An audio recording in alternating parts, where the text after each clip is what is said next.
Arif Tawheed has been behind bars for 20 months, and yet this 31-year-old Pakistani has never appeared before a judge and jury.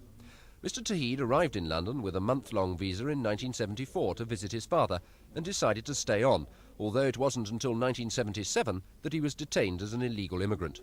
But during those intervening 3 years, Mr. Tawheed had married a legally resident Pakistani girl whose family ran a backroom clothing business in the East End and was convinced he would be allowed to stay. He was released from custody pending a series of lengthy appeals, during which time Mrs. Tawheed had a daughter, Kula, and Mr. Tawheed worked as a security officer here at the Old Bailey, a highly sensitive and responsible post. But then, 2 years later, the Home Office finally ruled that theirs was a marriage of convenience, and Mr. Tawheed would have to leave. 3 months after that, in February 1980, and in spite of the fact that he'd previously been allowed his liberty, Mr. Tawheed was arrested and taken here to Pentonville Prison pending deportation. And although he's since been transferred to Ashford Remand Centre, Mr. Tawheed has been behind bars ever since, while the European Court for Human Rights, to whom his case has been referred, argue with the Home Office.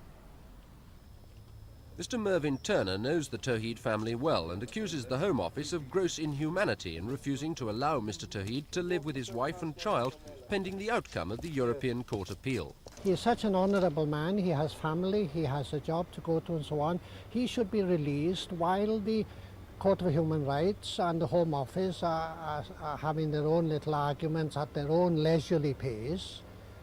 He could be released while that is going on, and when the decision has been reached, I'm quite certain that he would accept that decision and do what the decision required.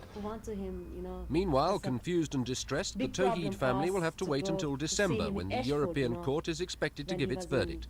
A verdict anyway which isn't binding on the Home Office. And if they then decide to go ahead with the deportation, daughter Kula, now 2½, will either have to leave the country of her birth or be separated from a devoted father whom she's never had a proper opportunity to know.